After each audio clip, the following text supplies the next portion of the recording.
Aujourd'hui, comme j'ai dit tout à l'heure, nous allons présenter les solutions dédiées aux banques et aux institutions financières. Je voudrais encore une fois vous remercier de votre présence et de votre temps. Remercier aussi une fois de plus Baudouin et Suprema pour nous avoir rejoints à cette présentation et ce webinaire qui sera dédié sur les banques, les institutions financières essentiellement. On va parler donc sur ce secteur, sachant que sur ce secteur, il y a différentes approches de déployer des solutions. Donc, il y a des approches où il y a essentiellement que du VMS. Donc, ça va être notre plateforme Axon One. Et ou alors, nous allons déployer des solutions qui sont plutôt unifiées, c'est-à-dire qui prendront en charge pas uniquement la vidéosurveillance, mais aussi le contrôle d'accès et les autres sous-systèmes, comme par exemple les systèmes anti-intrusion, anti-incendie, mais aussi la GTC, la GTC. Alors, ce que je veux dire, c'est que ça dépend en fait du projet, mais on va voir tout ça en détail. Donc, les solutions qui sont dédiées pour les systèmes bancaires peuvent être soit une solution unifiée intégrée pour répondre donc à toutes les exigences du hardware, du parc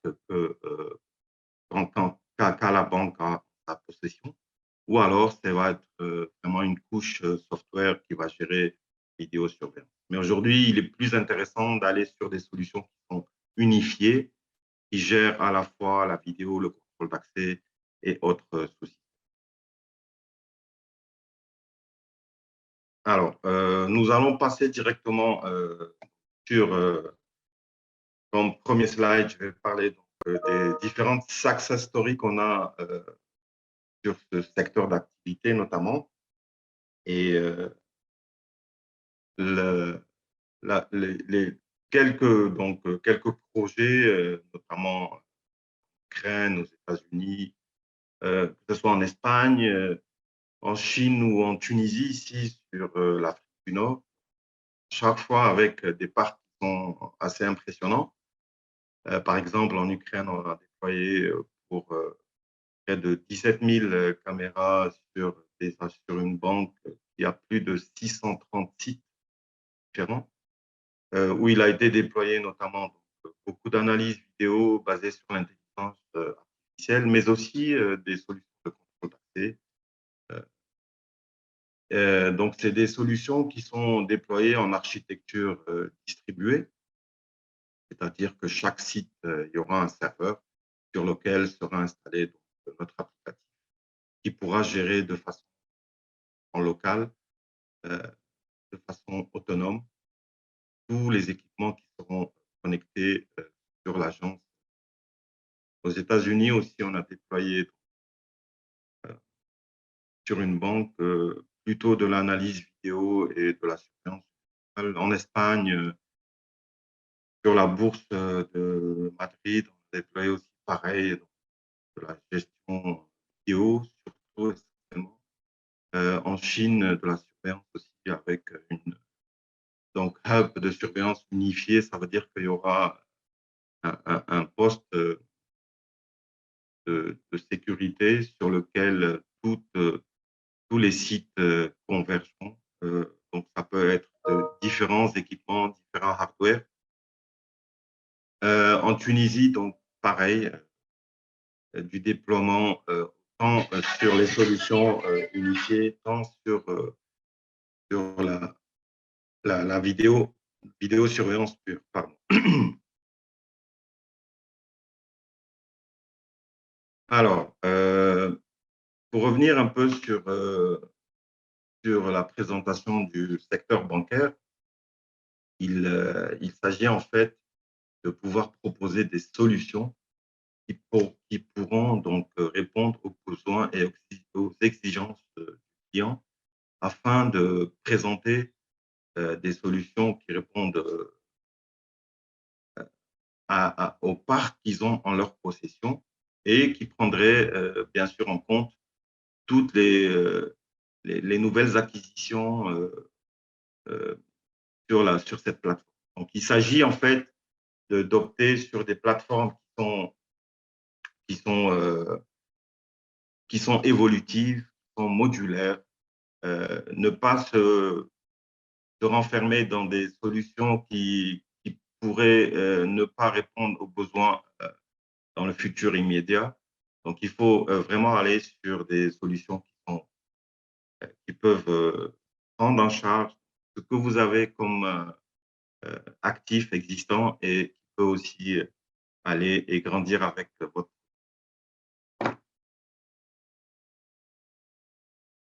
Donc, les différents points et des défis à relever par rapport à ce secteur-là, c'est de pouvoir donc sécuriser l'intérieur et l'extérieur des banques. Donc, intérieur, guichet, comptoir, coffre-fort. À l'extérieur, donc, ça va être le périmètre et aussi de pouvoir analyser en couche intelligence artificielle le comportement des clients. Deuxième point, c'est de pouvoir protéger donc, ces banques contre les vols à main armée et les agressions. Il faut vraiment anticiper. Nous savons aujourd'hui que les solutions qui sont proposées au niveau des banques, c'est de pouvoir réagir avec des alarmes silencieuses, ce qui pourrait mettre en danger les personnes qui essaieraient d'activer donc, ce genre d'équipement. Donc, aujourd'hui, anticiper rien que par le comportement autant des travailleurs que des agresseurs pourrait d'abord faire en sorte de pouvoir intervenir assez rapidement, mais aussi de pouvoir sauvegarder la vie de. Donc, protection aussi contre les intrusions et le vandalisme des ATM, la surveillance du parc actif des ATM à distance en temps réel. On a tout un module qu'on verra plus tard qui permet en fait de gérer tous les distributeurs de billets, alors qui sont soit dans les banques, soit qui sont de façon autonome, comme par exemple on peut trouver dans les grandes surfaces. L'analyse rapide des problèmes de transactions au niveau ATM. Et donc, le dernier point par rapport à ce type de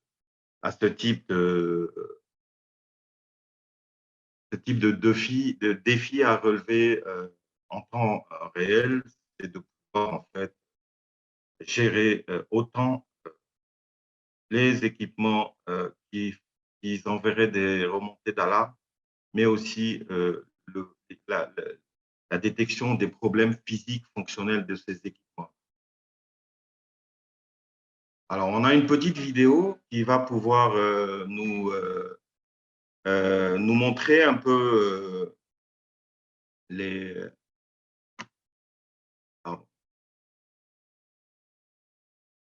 donc les possibilités de notre plateforme.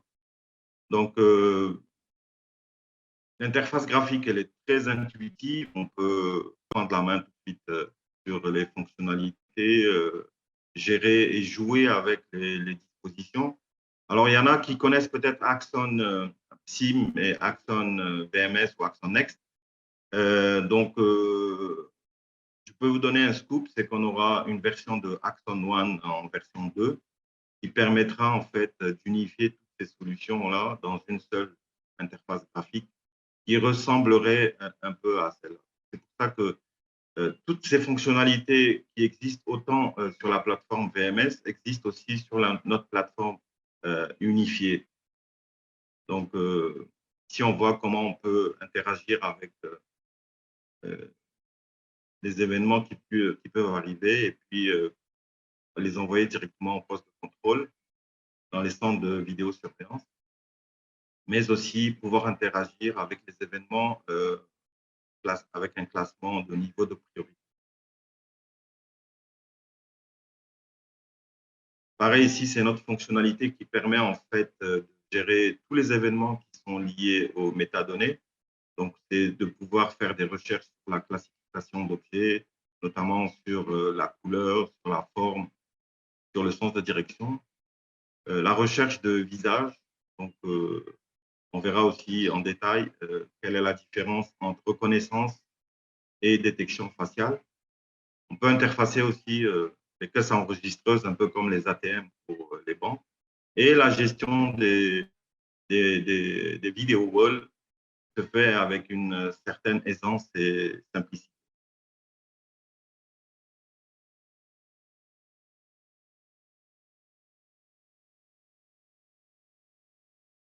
Donc, ici, on va parler directement de la plateforme unifiée. Donc, c'est notre team.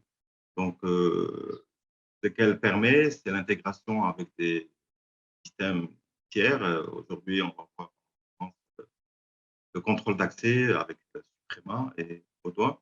Donc, pour assurer le plus haut niveau de sécurité dans les banques et les institutions tiers, il est conseillé d'utiliser un système combiné. Système combiné, c'est-à-dire qu'il arrive à prendre en charge différents systèmes qui ne sont pas nativement complémentaires. Donc, on arrive à les unifier à travers notre plateforme. Donc, en résultante, on aura la possibilité d'intégrer tous les équipements qui sont sur le réseau. Donc, le système de contrôle d'accès, la reconnaissance faciale, la détection de plaques d'immatriculation, les lecteurs biométriques, euh, bien sûr les systèmes d'alarme et de notification d'urgence, et puis aussi les systèmes anti-incendie. Bien sûr, on peut aussi intégrer via l'intégration IP ou alors des protocoles qui sont standards, qui sont connus, comme le PACnet, comme le Modbus et tout. On verra tous ces détails un peu plus tard. Mais aussi, on peut s'intégrer sur des applicatifs à travers des API. Ici, on a une intégration soft-soft avec un certain accès. C'est juste, je vous montre cette petite vidéo pour vous montrer qu'on arrive en fait à récupérer les événements qui sont liés au contrôle d'accès au niveau de notre plateforme. Donc, tous les événements, toutes les informations qui sont sur le badge de la personne arriveront sur notre base de données et tous ces événements seront indexés et par la suite, on peut faire des recherches par rapport aux informations euh, qui appartiennent à l'utilisateur qui a utilisé la carte d'accès. Je vais focaliser un peu sur l'intelligence artificielle maintenant, parce que je donne la parole à Baudouin. Toujours est-il, c'est qu'aujourd'hui, avec tous les algorithmes qui sont développés basés sur l'intelligence artificielle, sont ultra puissants, on arrive à faire beaucoup de choses. Nous avons, par exemple, notre fameux Behavior Analytics, qui est en fait l'analyse du comportement, qui permet de segmenter le squelette humain et donc détecter les postures spécifiques. Ici, on va voir une petite vidéo, on arrive à détecter par exemple dans ma terre, ce qui est intéressant parce que suite à ça, on peut déclencher une alarme. Les personnes qui sont par exemple accroupies devant un ATM, je ne pense pas qu'ils aient de bonnes intentions, donc on peut aussi déclencher une alarme. Et puis bien sûr, les attaques à main armée, la posture de la personne qui prend l'arme, mais aussi et surtout les personnes qui lèveraient les bras. Grâce à ça, on peut faire aussi du comptage, mais aussi on peut définir des seuils de file d'attente qui peut être assez intéressant. Il y a certaines sociétés qui sont très à cheval sur les HSE qui nous demandent, par exemple, de déployer des événements par rapport aux personnes qui ne tiendraient pas les rampes. Une autre fonctionnalité, c'est la détection humaine qui permet en fait de faire la différence entre les objets classiques, voitures ou autres, et de pouvoir sortir uniquement l'intérêt des objets qu'on a besoin, c'est-à-dire ici on a une petite vidéo. Sur la gauche, vous allez voir de la détection classique qui est basée sur le changement de contraste. On voit beaucoup de faux positifs. Et sur la droite, vous avez une détection humaine, donc on détecte uniquement les personnes. pareil ici, donc on voit la détection des personnes, malgré qu'il y ait des gabarits en acier qui sont en train de bouger. Ici, on détecte aussi les humains qui s'approcheraient un peu trop de près, donc des barrières sur un parc de rhinocéros protégés. Alors, ce type d'algorithme peut se déployer autant de jour que de nuit. Il est très intéressant de faire des tests de nuit et c'est valable donc sur les caméras qui sont avec des infrarouges pour la vision de nuit et pareil pour les caméras thermiques. Et c'est très intéressant de pouvoir les utiliser puisqu'avec les caméras thermiques, on peut voir très loin, même si la personne est cachée derrière le fond. Donc, on peut l'utiliser notamment pour la sécurité périmétrique. Passons un peu sur le vidéo wall. Donc, le vidéo wall de Axon, il est très simple, très intuitif. Juste désigner un ordinateur client ou plusieurs, un ou plusieurs, comme mur vidéo, c'est-à-dire qu'on va brancher le mur vidéo sur des stations qui sont bien sûr dimensionnées pour prendre en charge le mur vidéo et on peut ainsi configurer facilement notre mur vidéo et pouvoir le gérer à distance depuis n'importe quelle poste, surtout pour l'administration. On a une petite vidéo qui explique un peu comment ça fonctionne. Donc, il est un déploiement très facile et très simple. L'utilisation est encore plus facile. Donc, ce sont des dispositions qui sont créées et envoyées sur des murs vidéo à travers donc, le réseau. Et l'administrateur est habilité de pouvoir envoyer les dispositions, par exemple, pour 2 jours ou 2 nuits, sont prédéfinies à telle ou telle équipe. Le déploiement pardon, est très simple.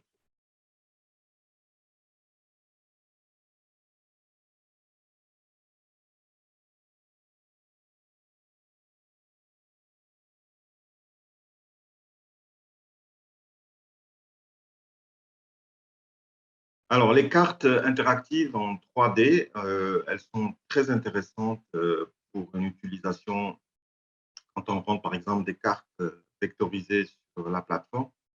On arrive en fait à reporter les champs de vision réels sur la carte. En gros, ce qu'on a, c'est qu'on pourrait tout de suite savoir la caméra, elle est positionnée où quand on a un gros site ou en multi-site, que la carte, le module de la cartographie prend en charge donc la cartographie en multicouche. Donc, dès que je clique sur une caméra, je sais directement où elle se trouve sur la carte et je peux aller en mode immersion euh, pour voir donc la vidéo qui est reportée sur le plan 3D. Alors, le compteur de visiteurs, donc c'est hyper important pour savoir le nombre de personnes, si on a besoin de faire des statistiques derrière, qui rentrent et qui sortent, pour savoir quels sont les comportements des personnes qui viendraient si on associe donc le comptage avec la détection de visage ou la reconnaissance faciale, qui permet en fait euh, de pouvoir faire des statistiques pour éventuellement fidéliser les personnes ou l'inverse, c'est-à-dire euh, pouvoir détecter tout de suite les personnes qui sont persona non grata dans certaines agences. Alors, avec bien sûr, toutes ces fonctionnalités qui sont basées sur l'intelligence artificielle, il ne faudrait pas qu'on oublie de parler un peu des cartes graphiques, de l'accélération matérielle. Aujourd'hui, on peut pratiquement tout faire avec l'intelligence artificielle. Par contre, le seul frein et en fait, le seul frein par rapport au déploiement de telles fonctionnalités, c'est le hardware. Donc, il faut vraiment bien dimensionner. On a des équipes qui peuvent vous accompagner en avant-vente sur vos projets. afin de dimensionner les serveurs. Si le serveur, il est nécessaire d'y mettre une carte d'accélération vidéo afin de ne pas avoir toute la charge du CPU qui s'envole et qui va étouffer donc le bon fonctionnement de la plateforme. Mis à part donc tout type de détection qui sont basées, qui sont devenues standardisées un peu chez nous, on a aussi donc la possibilité de pouvoir faire du développement spécifique. Alors le développement spécifique, c'est un programme qui permet de nous envoyer une vidéo avec les différents scénarios que vous voulez déployer pour déclencher derrière une alarme, un événement. Donc nous, ce qu'on fait, on récupère les séquences vidéo, on dira quels sont les temps et les longueurs de ces séquences-là, afin de pouvoir en fait déployer donc des fonctionnalités avancées sous forme de réseaux neuronaux qui permettent de déployer donc les scénarios que vous voulez mettre en place. On a quelques exemples ici qui nous viennent de requêtes soit de clients finaux, soit de partenaires. Et par exemple, ici, nous allons rechercher euh, les similitudes d'apparence d'une personne. L'analyse basée sur l'intelligence artificielle va extraire les caractéristiques de l'apparence d'une personne, va les stocker dans une base de données et ensuite, on pourra faire des recherches uniquement sur l'apparence de la personne. Très intéressant, à la différence de faire de la recherche faciale qui, comme vous le savez tous, exige que la caméra soit en face de la personne pour que je puisse savoir si c'est elle vraiment ou pas, afin de pouvoir détecter son visage. Ici, on offre la possibilité de rechercher donc l'apparence grâce à l'apparence d'une personne. Soit je rentre une photo de cette personne et je lance la recherche, soit je peux extraire donc la photo d'une séquence vidéo et puis il va me donner tous les événements qui sont relatifs à cette personne. Alors, qu'elle soit de dos, de profil ou de face. Hein. J'aurai tout de suite des résultats qui sont assez impressionnants qui me montreraient où, par exemple, se situe cette personne dans le bâtiment. Un autre petit exemple, c'est le suivi d'objets multiples. Alors, c'est à peu près la même chose que ce qu'on vient de voir, sauf que cette fonctionnalité va permettre en fait d'anticiper les mouvements d'une caméra. Donc, je vais définir le nombre d'objets que je vais suivre sur une caméra et puis la caméra qui lui est adjacente. Et une fois qu'une personne ou un objet apparaît dans le champ de cette caméra, il va être pris en charge dans l'éventualité qu'il apparaisse dans la deuxième caméra. Je vais avoir comme une sorte de tracking sur la map, sur la carte. Je pourrais en fait vérifier de façon individuelle un ou plusieurs personnes à la fois.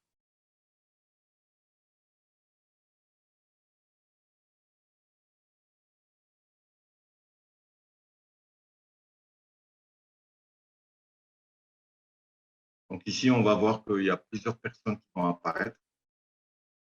Chaque personne elle est prise en charge individuelle et il y aura un tracking sur ces 4 personnes qui seront aussi montrées sur le plan en temps réel. Ça, je peux le faire soit en temps réel, soit sur les enregistrements.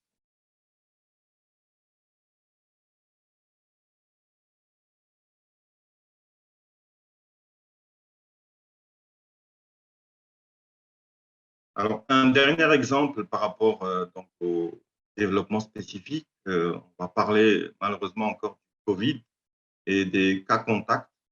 Donc, je peux rechercher par exemple une personne qui est supposée être un malade Covid ou autre, et je vais rechercher toutes les personnes qui ont été en contact avec lui pendant un temps bien délimité. Donc, la fonctionnalité, elle est basée sur la détection faciale de la personne malade et il va me donner comme résultat toutes les personnes qui ont passé plus de 10 secondes, par exemple, avec cette personne. Et donc, pour moi, toutes ces personnes sont des cas contacts. Mais on préfère quand même oublier le Covid. Donc, avant de donner la parole à Baudouin, je vais juste vous présenter un peu donc, la sécurité du réseau des ATM. C'est vraiment un module à part qui existe dans notre plateforme qui permet en fait de gérer tous les événements qui sont relatifs aux ATM. Alors que ce soit, comme j'ai dit tout à l'heure, hein, les transactions ou donc la vidéo, la détection vidéo, mais aussi par les capteurs d'alarme des ATM. Parce qu'il faut savoir que les ATM intègrent des capteurs, par exemple, pour l'anti-skimming. C'est-à-dire qu'il y a des fraudeurs qui s'amusent à mettre au-dessus du lecteur où on insère la carte, ils mettent un faux lecteur pour récupérer toutes vos données et ensuite faire des achats avec toutes les données qui sont récupérées vos cartes. Il y a aussi des détecteurs sismiques, par exemple, sur les ATM qui sont isolés, qu'on trouve dans les centres commerciaux et autres. Alors, dès qu'on essaie de bouger, tout de suite, l'antisismique, le détecteur antisismique va se mettre en marche et il va envoyer un événement à notre plateforme, au centre, bien sûr, de sécurité, au centre de contrôle. Donc, on peut synchroniser, bien évidemment, toutes les transactions liées au retrait d'argent avec la vidéo. Donc, ce qui veut dire que toutes les données qui sont sur votre ticket seront indexées sur la vidéo qui nous permettra en fait de pouvoir faire des recherches par rapport à un ticket. S'il y a quelqu'un qui vient, par exemple, et qui réclame qu'il a eu un retrait en moins par rapport au montant qu'il a indiqué, donc on a tout de suite son ticket, le numéro de ticket qui est un index, qui nous permettra en fait d'aller chercher directement la vidéo associée à sa transaction. Donc, c'est vraiment un module qui va indiquer l'état des ATM en eux-mêmes, de pouvoir prendre des initiatives par rapport à la sécurisation de ces ATM qui sont coûtent assez cher et qui permettent en fait, quand il y a tous les capteurs nécessaires, qui permettent d'envoyer tous les événements physiques et fonctionnels au centre. On arrive aussi à intégrer certaines compteuses de billets, donc c'est des demandes qui nous viennent aussi de partenaires qui sont full IP. Alors, elles permettent en fait de pouvoir rechercher par des textes indexés, date, heure, montant. Voilà. Bien sûr, on prend en charge tout type de détection de sabotage, comme l'aveuglement de la caméra, changement de fond, décalage de position, défaut de mise au point par rapport au focus ou alors le blocage de l'eau. Voilà, avant de parler donc de l'intégration des systèmes de contrôle d'accès, je vais laisser la parole à Baudouin. Baudouin, tu es là? Oui, je suis là. Merci, merci beaucoup, Nabil, pour vos explications. C'est super intéressant. Il y a des choses que je connaissais, mais j'ai appris aussi beaucoup de choses. Je t'en prie. Alors, je te laisse la parole et puis voilà. Voilà, donc je vais vous partager mon écran et on va se lancer. Donc, j'ai une présentation sur les solutions de contrôle d'accès pour les banques, puisque c'est l'objectif de ce webinaire. Donc, je suis Baudouin Geneville, certains me connaissent. Et ActionSoft, c'est un partenaire avec lequel on travaille depuis une dizaine d'années. Et ça se passe super bien. Je pense que Nabil vous a bien expliqué que ActionSoft, l'avantage, c'est que c'est un PSIM. C'est-à-dire qu'en fait, ils vont avoir non seulement la vidéo, les caméras, le contrôle d'accès, mais aussi l'intrusion, la reconnaissance de plaques, le périmètre, et puis on a vu avec les ATM, ce qui est super. Donc, moi, je vais juste vous parler pendant 20 minutes de cette partie contrôle d'accès et d'ouverture de porte. Alors, sur mon agenda, j'ai 3 points. J'aurai une présentation un petit peu plus générale qui est sur Suprema en bref, qui qui a vocation à vous faire comprendre pourquoi Suprema est une entreprise qui est un leader dans son domaine. J'aurai une autre partie qui sera sur les solutions haute sécurité et donc dédiée aux clients de la banque.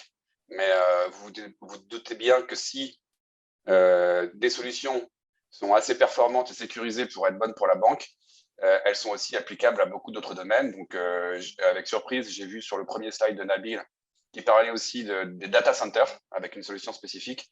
Il faut savoir que voilà, quand on est bon sur la banque et le data center, c'est qu'on a des références bien pour beaucoup d'autres applications. Et donc, à la suite de ce point numéro 2, vous comprendrez quels sont les clients de référence dans la banque et quels sont aussi les équipements qui sont intéressants pour ce domaine spécifique. Et en point numéro 3, on verra les fonctionnalités qui sont dédiées aux banques. Donc, je vous parlerai de certains exemples qui, je pense, font la différence pour faciliter les équipes de sûreté qui travaillent dans la banque et rassurer toutes ces équipes. Donc, on parlera de la cybersécurité, de l'interlock, du gabarit sur badge, du duress et de l'identification double. Alors, commençons avec le premier point, qui est la présentation en bref. Donc, Suprema, c'est une fabrication de matériel et de logiciels en Corée du Sud. Alors, ça nous a été très bénéfique pendant toute cette crise qu'on a en ce moment de Covid et puis de manque de composants, puisque on a été capable de livrer alors que beaucoup avaient des problèmes de livraison. Suprema, c'est surtout du contrôle d'accès. Et il faut savoir qu'on a aussi de la gestion de présence, de la gestion d'identité, les cartes d'identité, les passeports. Et puis, on a de l'interconnexion avec de l'alarme et de la vidéo qui sont aussi disponibles avec des intégrations comme Accenture. L'entreprise a été créée dans les années 2000, donc on fête nos 22 ans. C'est un jeune adulte, on va appeler ça. Et le chiffre d'affaires est de 95 millions de dollars, ce qui semble dérisoire quand on parle, quand c'est des banques qui viennent nous voir, pour eux, 100 millions, c'est pas grand-chose. Là, il faut savoir, c'est du chiffre d'affaires et qu'il faut s'imaginer que 95 millions de dollars annuels, ça représente entre 200 et 300 000 portes. Donc, on voit des projets de 150 portes, des très gros projets de 1000, 2000 portes. Mais il faut se dire, pour arriver à 250, il faut faire un sacré nombre de projets comme cela. Donc, bien sûr, c'est des projets qui sont à l'échelle mondiale. Suprema est leader, il est premier en biométrie sur la zone Europe, Moyen-Orient et Afrique, IMIA. Et ça, c'est une source sur le chiffre d'affaires qui vient de Omdia, qui est une source indépendante qui fait des analyses très, très poussées sur la vidéo, le contrôle d'accès, la sécurité. Donc voilà, en biométrie, contrôle d'accès, Suprema le numéro 1. Et on a aussi reçu des prix, alors j'en ai cité un ici, premier en contrôle d'accès pour son logiciel et ses mobile credentials, donc c'est-à-dire je vais ouvrir des portes avec mon téléphone selon les lecteurs et donc les utilisateurs de AS Magazine. Et donc, c'est 1000 clients actifs au total dans le monde. Alors, pourquoi vous acheter? Parce que j'ai eu la chance de voir qui sont les participants à cette session. Alors, il y en a certains que je ne connais pas, mais pourquoi est-ce que déjà les personnes achètent Suprema? Alors, on est connu pour faire des équipements qui sont fiables et qui vont durer. Donc, on a beaucoup de clients qui ont des équipements Suprema depuis 15 ans, depuis 2010, 2008, et qui viennent quelquefois nous voir sur les salons ou qui nous appellent. Et alors, je leur demande, bah alors, tu voudrais racheter des équipements? Pourquoi tu me contactes? Non, je viens juste dire bonjour, j'ai vu votre stand. Tu as besoin de rien? Il me dit, mais non, mais ça fait 10 ans que je les ai, mais ça marche très bien, je n'ai pas besoin de changer. Je suis très content. Donc, c'est ça, c'est un investissement long terme. C'est ce que je marque un petit peu en bas, milieu et haut de gamme. Ce ne sera forcément pas le moins cher. Vous pourrez trouver des produits moins chers. Vous aurez aussi des produits plus chers. Mais c'est des lecteurs qui vont durer, des solutions qui vont durer et qui vont vous accompagner, qui ne vous laisseront pas tomber au niveau logiciel, c'est-à-dire les équipements d'il y a 10 ans travaillent encore avec les logiciels d'aujourd'hui, avec les mises à jour qu'on propose. Donc, on a du RFID, c'est ce qu'on vend le plus quand même, de la biométrie, les contrôleurs de porte et les accessoires qui nous permettent d'utiliser des fonctions périphériques. Alors, des solutions pour la banque. Nous, ce qu'on propose dans le contrôle d'accès, c'est d'identifier les personnes et de leur donner un accès. Donc, pour identifier, je vais juste faire un petit rappel. On a trois grandes classes pour identifier les personnes. On a ce que je sais.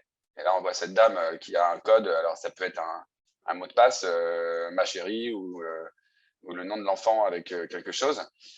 Donc, ça peut être un code PIN, un mot de passe. Et donc, c'est ce qu'on utilise pour le contrôle d'accès qui est disponible. Ce que je possède, et donc ça peut être des clés, des badges ou des cartes RFID, ou un bip pour ouvrir mon portail. Et enfin, ce que je suis, c'est une empreinte digitale, un visage, et j'ai mis entre parenthèses l'iris, le réseau veineux ou la voix, la signature. Et je les mets entre parenthèses puisque Suprema, on n'intègre pas ces biométries-là, puisque pour nous, elles sont vraiment de niche, donc on n'a pas d'intérêt à développer des produits. C'est pour ça que Suprema est focalisé sur l'empreinte digitale et le visage, qui représentent à eux deux 95 à 98% du nombre de lecteurs qui sont vendus sur le contrôle d'accès. Donc, ce que je sais, je peux forcément le transmettre à Nabil. Nabil, mon mot de passe, c'est 1, 2, 3, 4. Ce que je possède, je peux forcément le transmettre. Par exemple, si c'est du pointage, écoute, je demande à mon collègue, prends mon badge et puis tu pointes pour moi demain matin, ou tu peux ouvrir tu peux aller chercher si tu veux le sac de quelqu'un, je te donne ma carte. Voilà. Et donc, on perd en sécurité. La sécurité ultime, c'est ce que je suis, parce que je ne peux pas transmettre mon visage. Et donc, c'est l'identité réelle de la personne. Et c'est pour ça que je me permets d'insister là-dessus sur la banque. Quel est l'intérêt de la solution Suprema? Pourquoi les gens nous achètent et pourquoi la solution est intéressante, y compris avec Axon? C'est que c'est un client léger web, donc qui ne nécessite pas une installation lourde sur un poste donc beaucoup plus facile. On a des applications mobiles qui tournent avec pour configurer les lecteurs ou pour se connecter, ouvrir des portes à distance. Vous pouvez aussi faire tourner ce client léger sur une tablette sans aucun problème. On a des intégrations qui sont super, on a des outils pour ça, et Axon sont dans les premiers à utiliser tous nos outils, donc les SDK, les choses comme ça. Et on a des API serveurs, ce qui veut dire qu'à partir du moment où vous utilisez notre logiciel, vous avez aussi la possibilité de faire des interconnexions avec vos bases de données, de récupérer des choses en utilisant des API très simples. En une journée, en une matinée, vous pouvez faire des requêtes, récupérer des choses, synchroniser des utilisateurs, récupérer des infos de contrôle d'accès. Et sur les moyens d'identification que je vous présentais sur le slide d'avant, on va avoir la carte, le code PIN, le téléphone en Bluetooth donc, ou en NFC, le QR code, l'empreinte digitale et le visage. Je voudrais vous rappeler que si vous avez des questions, vous avez un petit chat. Vous pouvez interagir exactement comme disait Nabil. Je les vois, donc je peux les lire et je prendrai la décision de m'interrompre pour répondre ou de garder la question pour plus tard quand on a les questions ouvertes avec Nabil. Je pense que ça va être pour plus tard. Donc, je vous ai passé le premier point, présentation en bref. Vous avez compris à peu près ce qu'était Suprema, vous avez compris pourquoi on est leader dans notre domaine, et on va passer maintenant aux solutions de haute sécurité, les clients dans la banque et les équipements de référence. Donc, je n'ai pas mis tous les clients, mais voilà ceux qui nous font confiance. On a des banques espagnoles ou latino-américaines, la Santander, la Caixa, chez lesquelles on installe beaucoup de choses. On a tout le groupe Société Générale avec lequel on travaille énormément en Europe et en Afrique. On a la HSBC qui est un client mondial, la STB que je me permets de citer puisque Nabil et nos amis tunisiens connaissent bien, le Crédit Agricole, BNP Paribas, le CIC, et j'ai aussi ajouté 2 banques du bas qui ont peut-être moins de raisons d'être dans notre espace francophone, mais qui sont nos plus grosses références dans la banque, qui sont la KB, la Kookmin Bank, qui est une banque coréenne, qui utilise nos BioStation 2 pour faire du contrôle d'accès, de la gestion d'alarmes, donc pour désarmer les alarmes dans les banques, pour éviter que les gens oublient leur mot de passe ou qu'ils passent une carte. Et la Banco del Bienestar, qui est au Mexique, qui n'utilise pas moins que 1000 contrôleurs de porte Core Station Suprema, et une installation qui est très récente.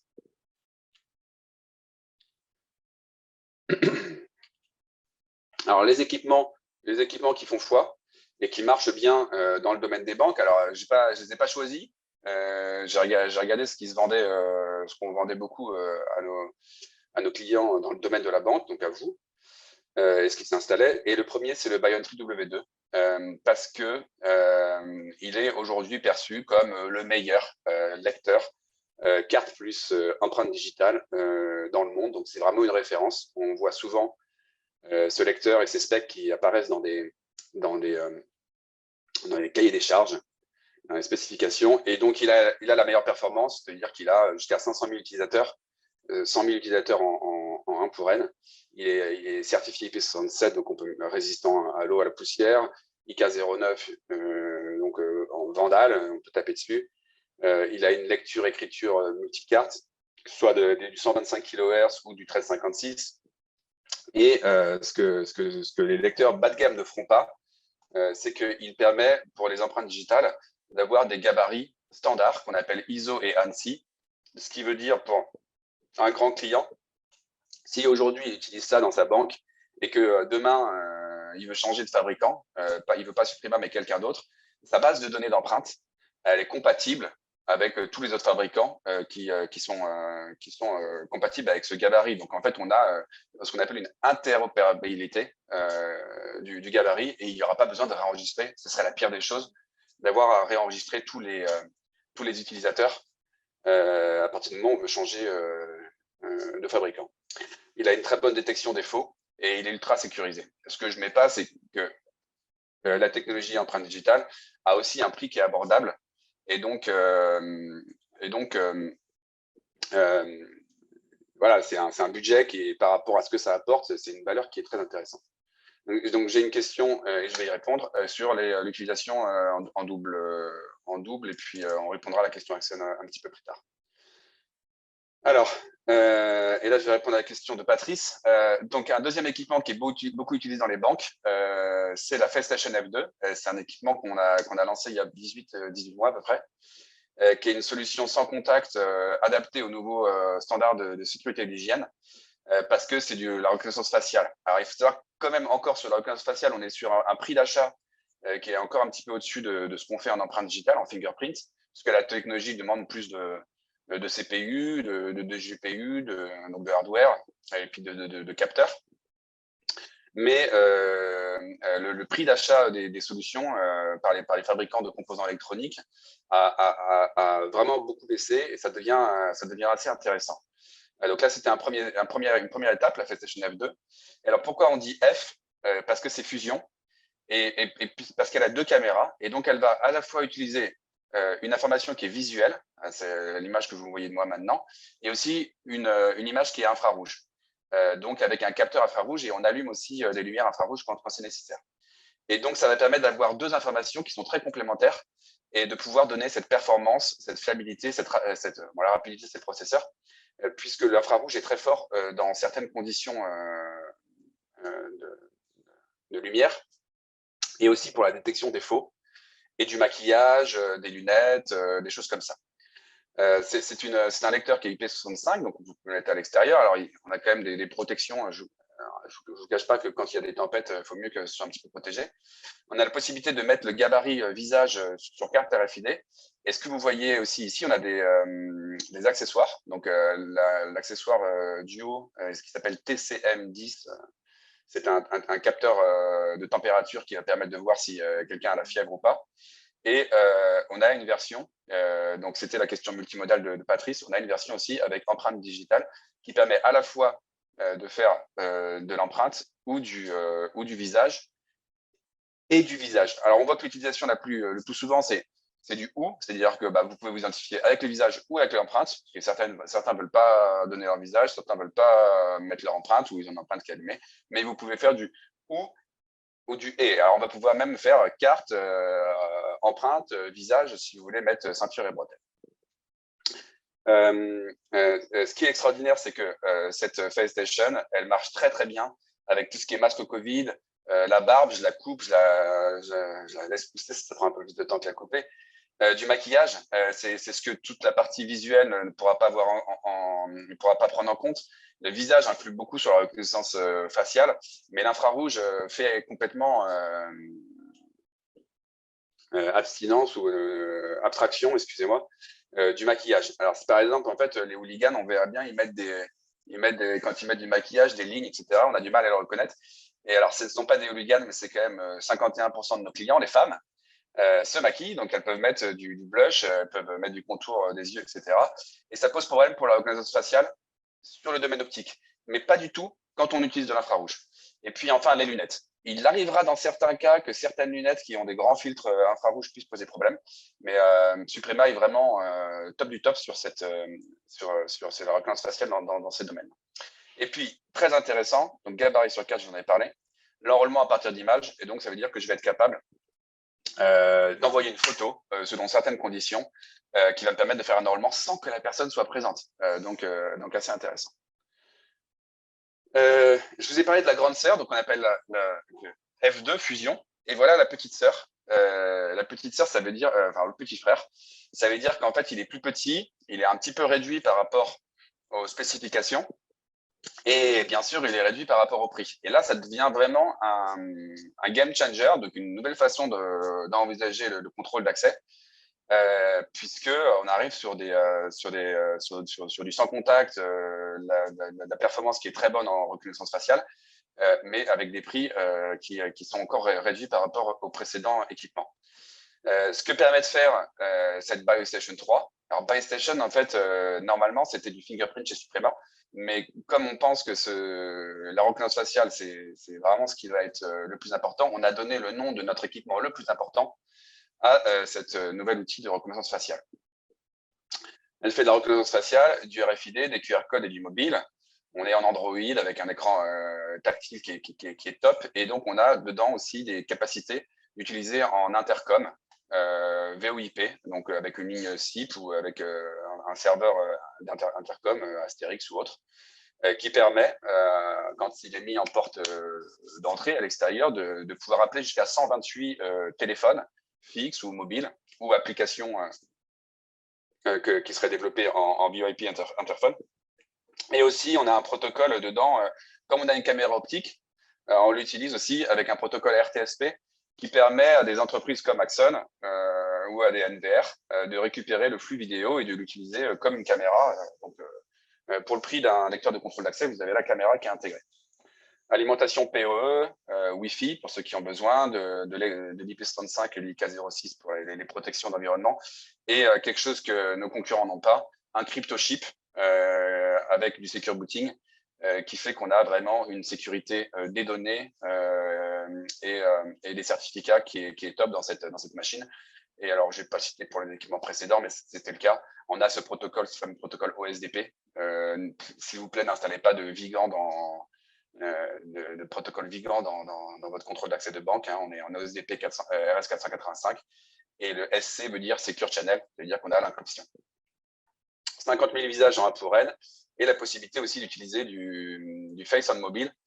Ça veut dire qu'en fait, sur mon téléphone, je vais mettre mon gabarit de visage. Je n'aurai pas de base de données qui sera, je n'en reparlerai, pas de base de données, ni dans l'appareil, ni dans un serveur central.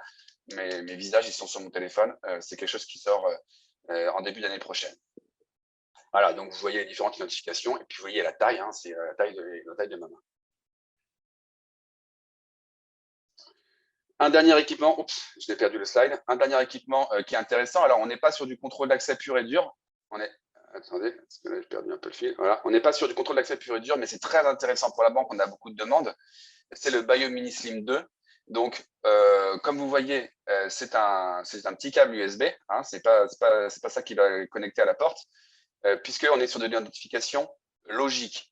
L'objectif, c'est se connecter à Windows Hello pour débloquer. Moi, j'en ai un à côté de moi. J'utilise pour débloquer ma session Windows. Je l'utilise aussi pour me connecter à ma banque, qui est une filiale de la Société Générale, pour pouvoir, quand je vais sur le site web de la banque, il me dit mettez votre password. Moi, je mets mon doigt et j'accède directement à ma banque, mais aussi dans le milieu bancaire pour valider des transactions, pour accéder à des logiciels ou à des validations de transactions financières. C'est un équipement qui est très, très, très intéressant. On a un SDK d'intégration avec ça. Et il y a même un SDK qui est Android pour pouvoir le connecter aussi avec des téléphones et des tablettes. C'est un équipement qui est aussi fait par Suprema, qui est disponible pour à la fois enrôler, capturer les nouvelles empreintes, mais aussi identifier et donc vérifier les empreintes avec des certifications qu'on a qui sont FBI, PID, FBI Mobile ID et FAP20. Voilà. Puis il y a d'autres certifications avec d'autres modèles, mais je voulais que vous vous rappeliez qu'il n'y avait pas que le contrôle d'accès physique, hein, je vous déporte, mais il y a aussi ce contrôle d'accès logique qui est intéressant chez Suprema.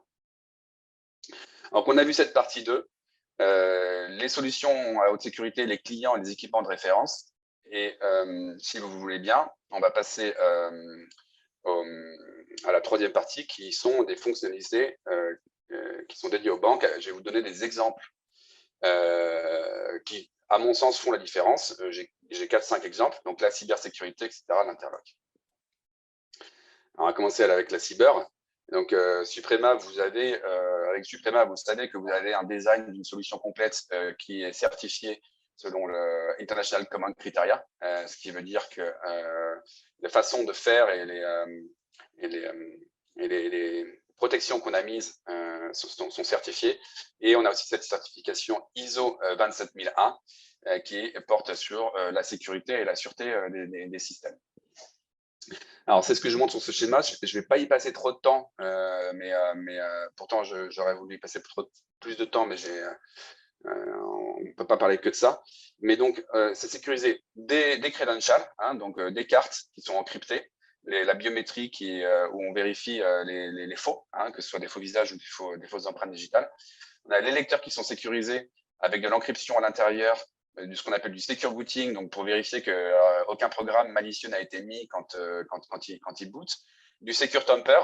Alors, les secure tampers, c'est s'il y avait des informations de contrôle d'accès dans ce lecteur ou des informations biométriques ou des clés d'encryption quand il est enlevé du mur ou déconnecté de son IP, on va le resetter usine. Possibilité de bloquer les lecteurs à partir du moment où il s'est passé quelque chose. On a vu qu'il y avait une agression sur le lecteur, donc on va bloquer le lecteur, il ne voudra plus parler. De la connexion sécurisée avec des certificats. Donc on a les certificats Windows, mais on a beaucoup de banques qui veulent mettre leur propre certificat ou de data centers qui veulent mettre leur certificat. C'est le cas de Facebook qui a un certificat spécifique pour connecter à nos lecteurs. Et puis de l'encryption sur les serveurs. Le contrôleur, c'est la même chose que le W2 qu'on voit ici. D'encryption de serveur et un protocole entre le client qui permet de faire l'administration du site et le serveur qui est en HTTPS par défaut avec des profils sécurisés. La deuxième sécurisation bancaire, la deuxième fonction, c'est la gestion des SaaS unipersonnels avec de l'interlock.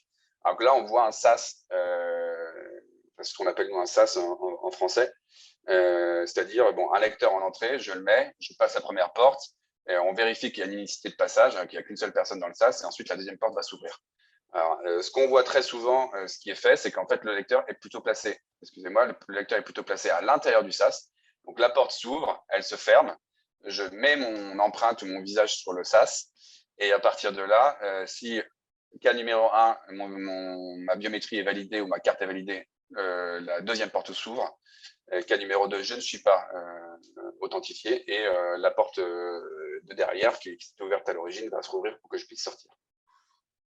Alors, ce qu'on appelle de l'interlock, donc ces solutions, elles sont disponibles avec Suprema, elles sont disponibles avec nos lecteurs, elles sont dans les firmware, ce qui permet à Axonsoft de l'utiliser. Et donc là, je vous mets un screen de notre explication, comment le faire si vous voulez le savoir. Et donc, c'est des explications qui sont disponibles sans identifiant. Donc, vous tapez une Suprema Knowledge Center et vous accéderez avec Interlock sur ces informations. La deuxième fonctionnalité dont je voulais parler, c'était le stockage des données biométriques sur des badges RFID.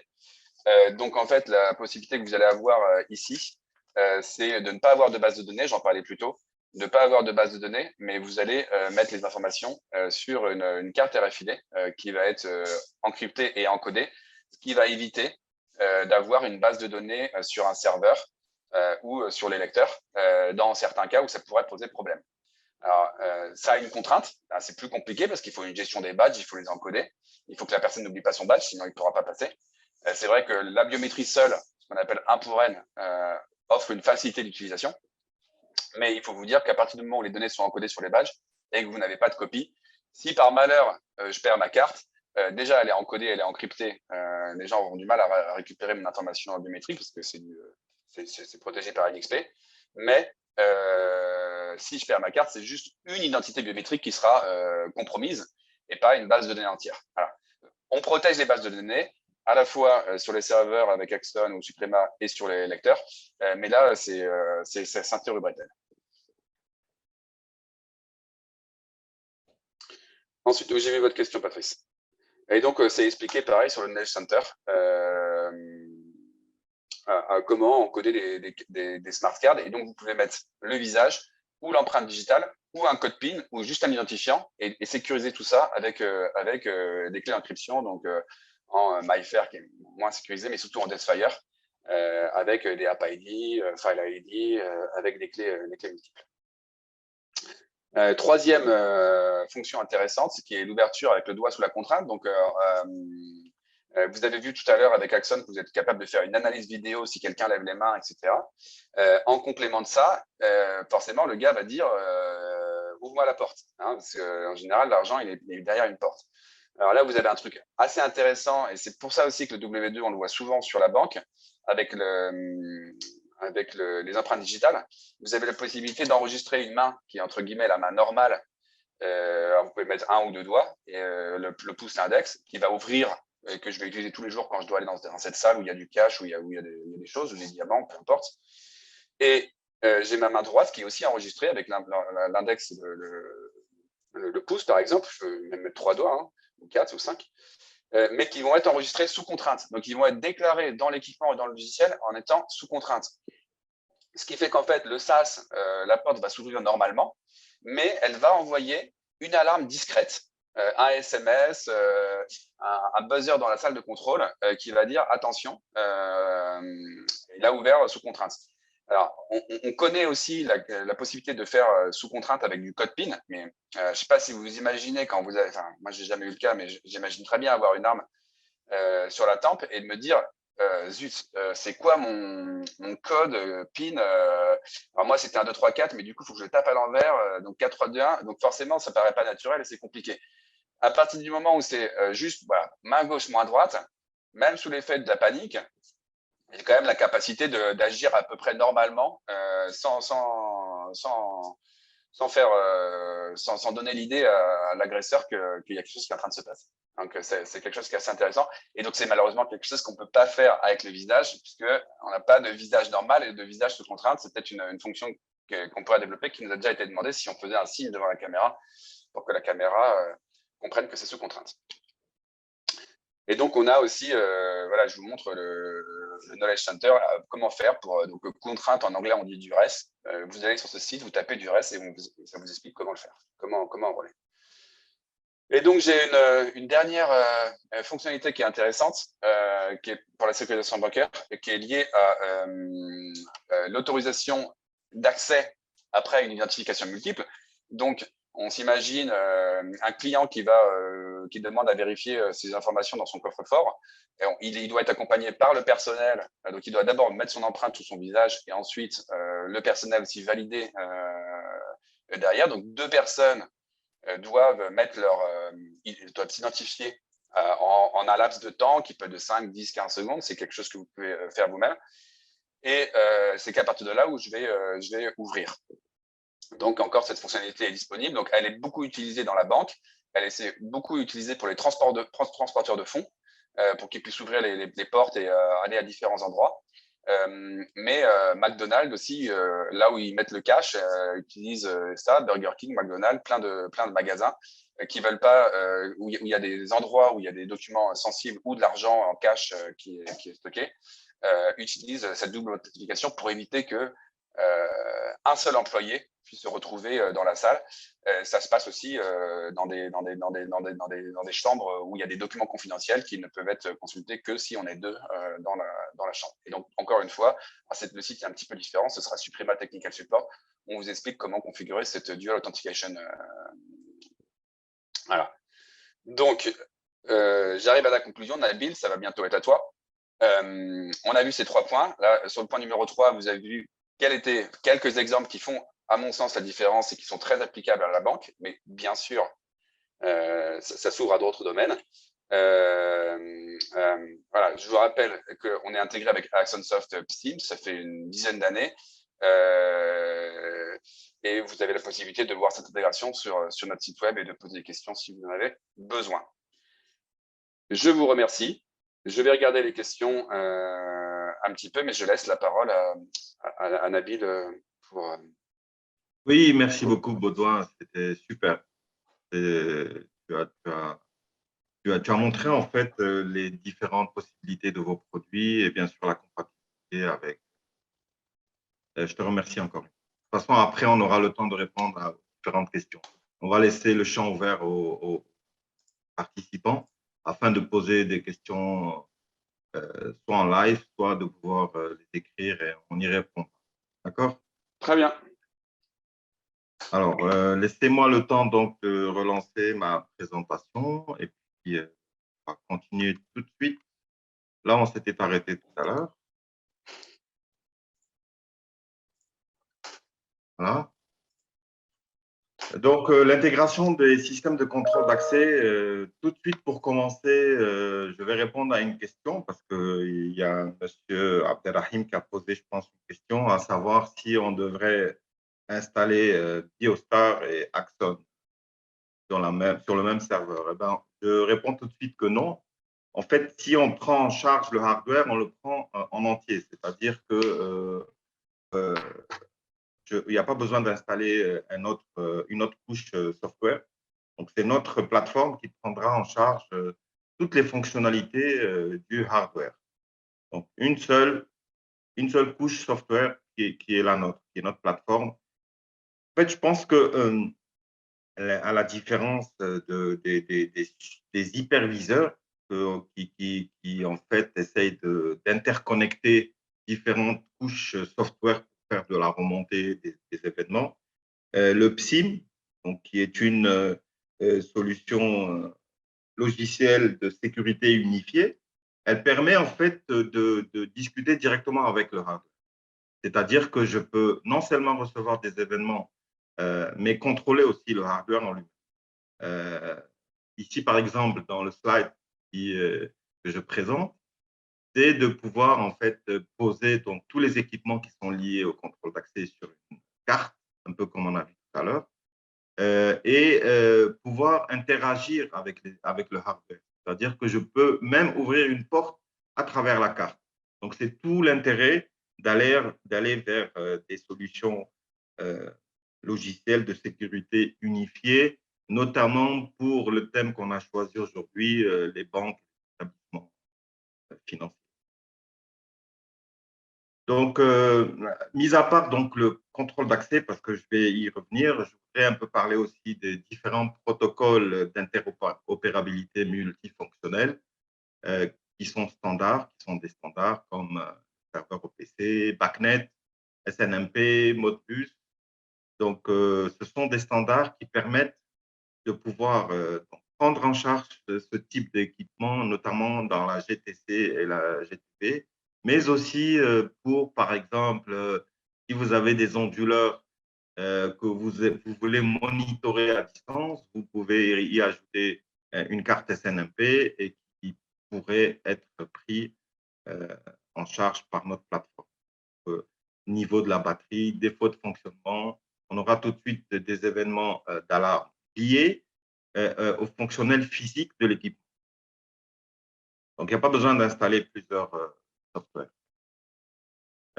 Ici, je vais parler de notre module de gestion d'accès qui inclut aussi la gestion des visiteurs.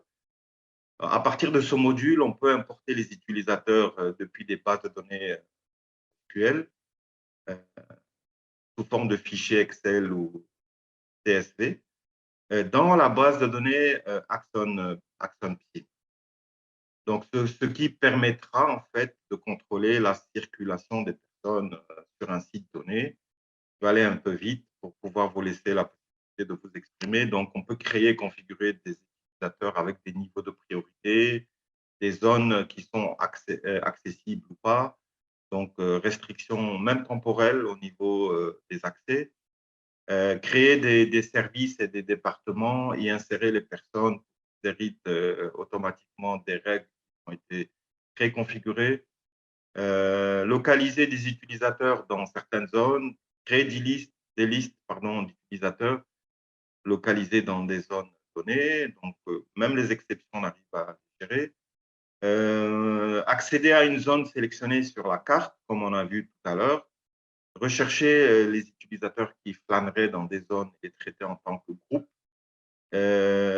Enrôler et numériser les pièces d'identité avec photo et l'impression des badges. Donc, tout ça, on peut le faire grâce à notre plateforme. Donc, ici, photo d'identité, en fait, c'est ce dont parlait tout à l'heure Baudouin. On pourrait donc garantir l'accès avec l'empreinte, la carte RFID et la vidéo s'il y a une caméra qui est posée.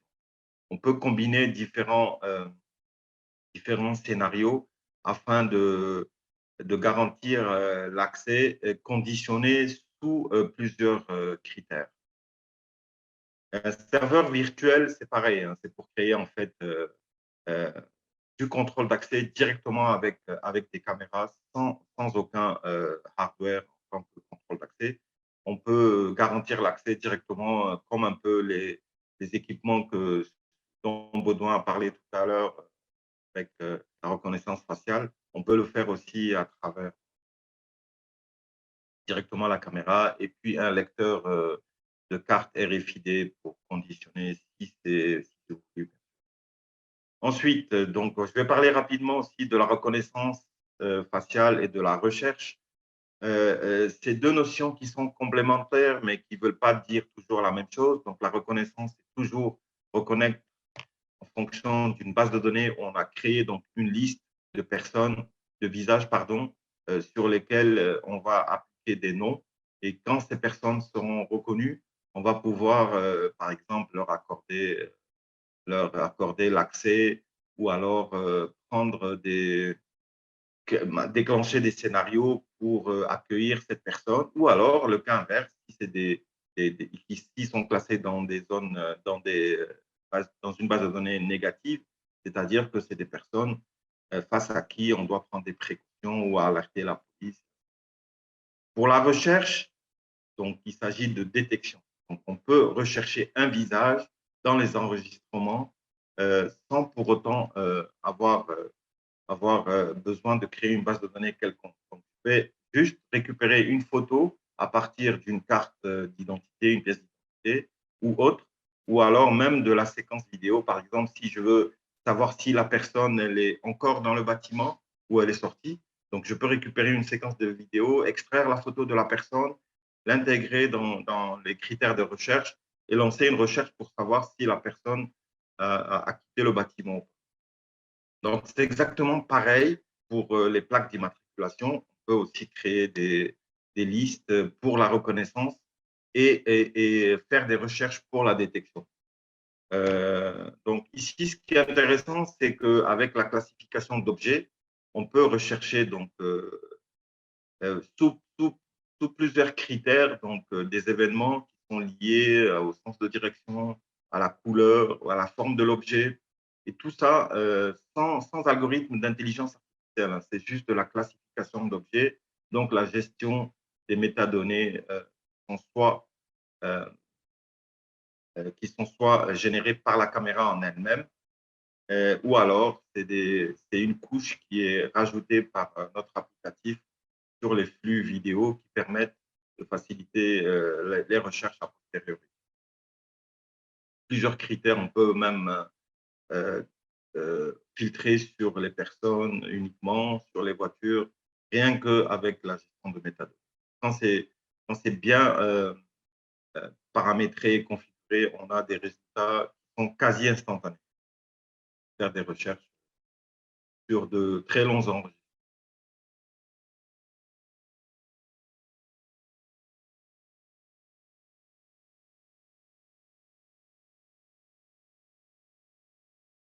Donc ici, par exemple, le critère, c'est de pouvoir chercher plusieurs personnes qui se sont regroupées dans ce champ qu'on va définir et on va mettre le nombre de personnes à détecter qui se seraient réunies à un certain moment. Donc ici, on a mis 4 personnes. Donc, dès que le critère répond, on a tout de suite les résultats qui sont filtrés grâce aux métadonnées. Donc, c'est une indexation qui est rajoutée sur la couche vidéo.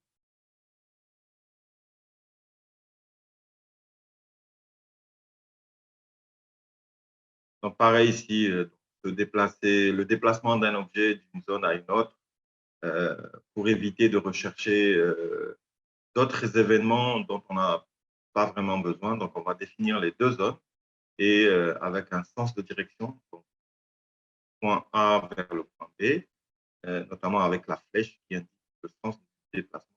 Puis on aura tous les résultats qui au filtre.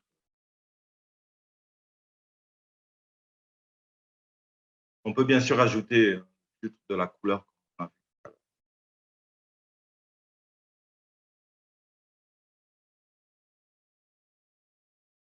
on filtre sur les personnes et il va nous donner uniquement donc, les résultats par rapport aux personnes qui se seraient déplacées d'une zone à une autre.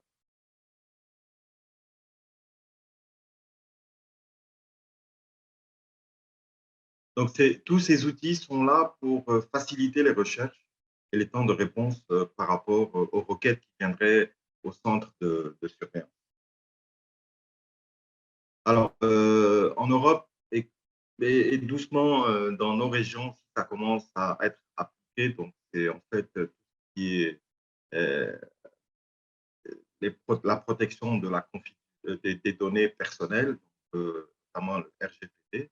Donc, en Europe, c'est applicable et pour pouvoir extraire certaines vidéos, que ce soit des événements qui sont liés à la vidéo pure et dure ou alors liés à d'autres sous-systèmes comme le contrôle d'accès, les systèmes anti-intrusion.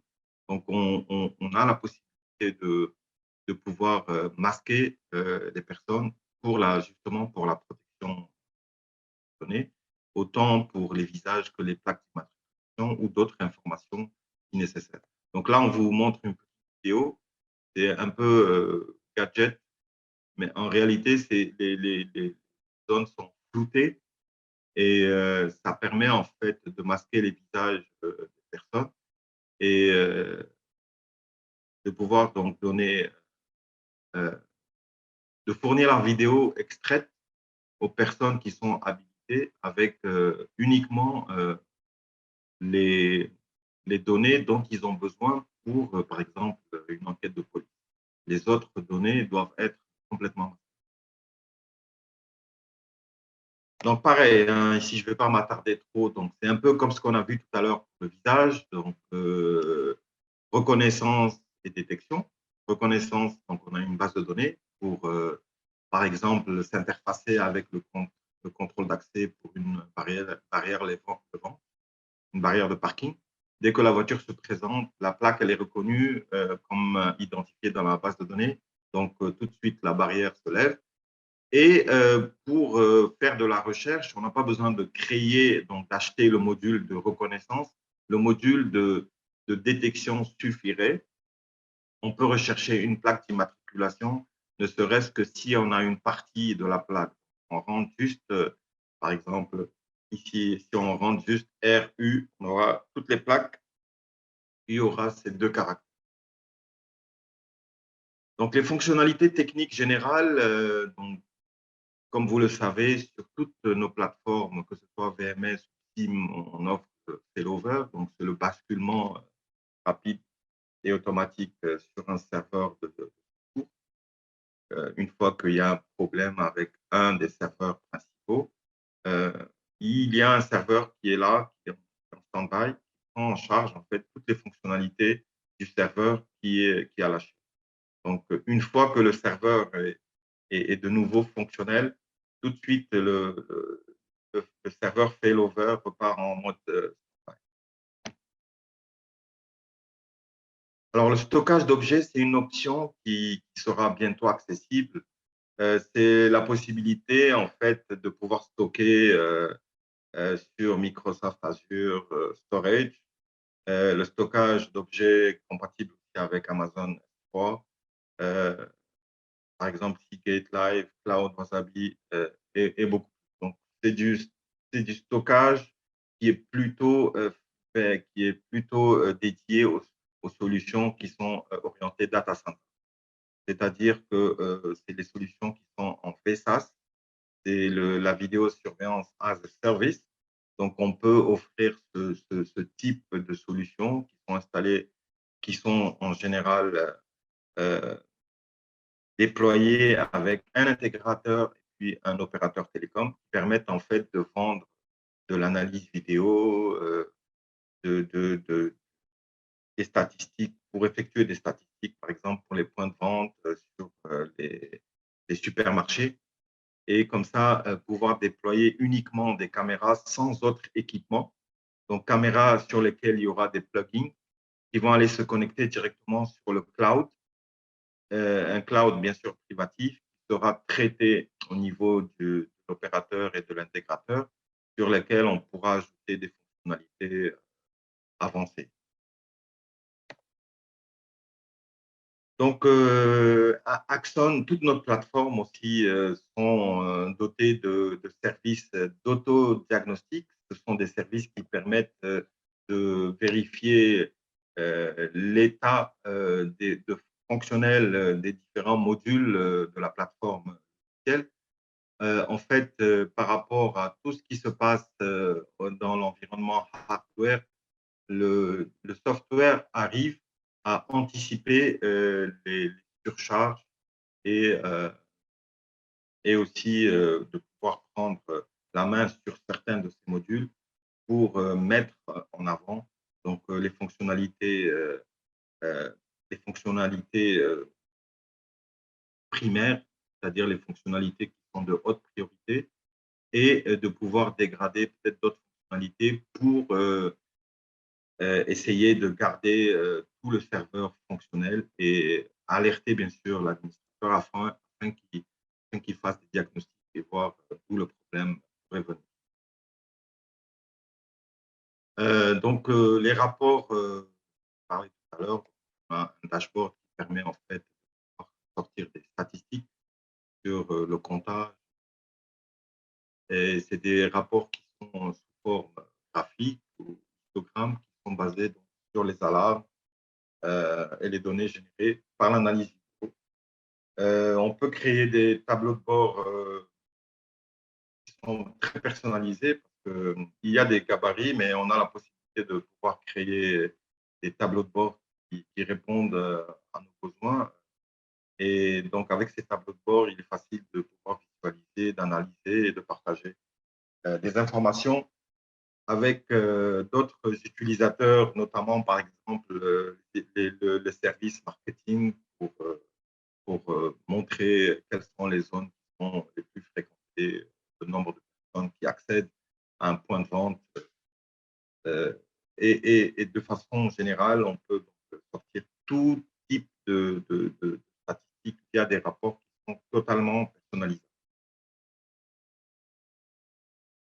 Donc, le cloud, alors, on offre aussi cette fonctionnalité qui est plutôt orientée, comme j'ai dit tout à l'heure, data center, mais on peut l'offrir aussi à différents projets parce que en réalité, toutes les données afin de pouvoir faire des statistiques sont incluses dans ce module cloud qui permet, qui peut être soit en cloud privatif, c'est-à-dire qu'on va l'installer en cloud local.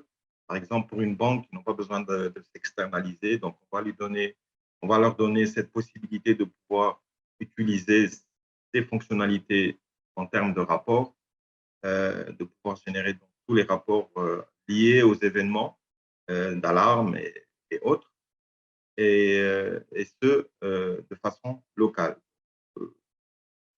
AxonNet, c'est le nom du module. Il arrive à se connecter en sécurité à serveur Axon, et donc via le TLS. Le cryptage TLS donc, protège les données transmises du serveur vers le cloud. Bon, le hashing du mot de passe garantit que les mots de passe des utilisateurs sont imperméables aux attaques. Avec AxonNet, vous pouvez donc avoir des fonctionnalités de client web et afficher les rapports, envoyer des rapports par email dans le télé, notification email des événements spécifiés et afficher les vidéos associées, stockées dans le cloud. envoyer aussi des notifications push sur certains événements à des clients mobiles, créer des listes de surveillance pour reconnaissance faciale et lecture de plaque d'immatriculation, créer aussi des utilisateurs et des rôles pour la plateforme. Alors, le Class System Client, c'est un client qui est assez particulier, qui permet en fait de pouvoir se connecter sur différents sites, même s'ils ne sont pas forcément dans le même domaine. Vous savez, quand on déploie des solutions distribuées, on a le siège, les agences, et tout ce beau monde-là, ils sont dans un domaine unique, ce qui permet à l'administrateur de se connecter sur tous les sites à la fois à partir du siège, parce qu'ils sont justement dans le même domaine. Alors parfois, il y a des déploiements qui se font de façon hasardeuse. Je veux dire par là, on a installé une banque qui se trouve sur un site distant, puis une autre, puis une autre, qui ne sont pas forcément interconnectés, qui ont chacune un système qui est totalement autonome. Et puis un jour, ils se rendent compte que voilà, on a l'infra réseau assez suffisante pour pouvoir interconnecter tout ce beau monde, mais par contre, ils ne sont pas dans le même domaine. Donc, soit on les met dans le même domaine, soit on utilise ce Cross System Client qui permet en fait d'ouvrir un grand nombre de domaines à la fois et pouvoir avoir une interface unique pour toutes ces caméras et tous les autres systèmes. Alors, le web client, il est un peu comme client lourd. Il va permettre en fait de pouvoir soit visionner, soit extraire en fait en fonction du niveau de priorité de l'utilisateur. On peut même travailler et contrôler avec les caméras PTZ et les caméras aussi sont en fichage. Le client mobile, pareil. On a la main aussi pour contrôler les caméras PTZ, pareil pour les caméras fisheye. On peut même recevoir les notifications des autres systèmes et exécuter même des macros. Le client mobile, ce n'est pas un client qui est limitatif. Donc, en fonction de la force de l'utilisateur, enfin du pouvoir de l'utilisateur, il peut avoir accès sur pratiquement. Alors, la stratégie de sécurité. Comme vous savez, aujourd'hui, on est exposé à tout en créant donc des systèmes qui sont distribués, on est exposé donc indirectement au monde extérieur. Chaque événement lié à l'utilisateur inclut l'adresse IP de l'utilisateur. Il faut définir chaque client qui va se connecter, il va avoir donc une adresse IP qui envoie la requête de connexion. Et lors de l'accès au serveur, l'adresse MAC de l'ordinateur client est enregistrée dans le journal des événements. L'événement export start inclut le nom de l'utilisateur.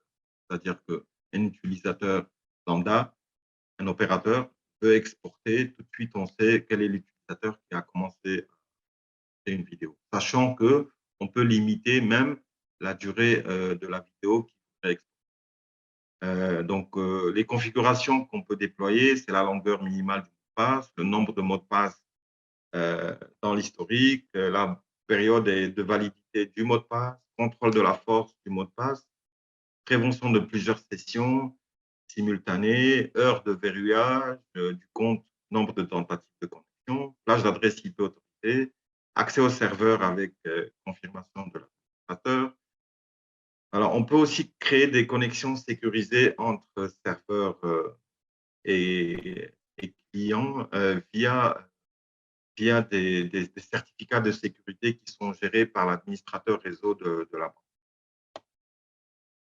Donc voilà, la connexion sur les caméras et sur les autres équipements vont répondre sur, à certains protocoles de sécurité qui est HTTPS, RTPS, et puis bien sûr la prise en charge.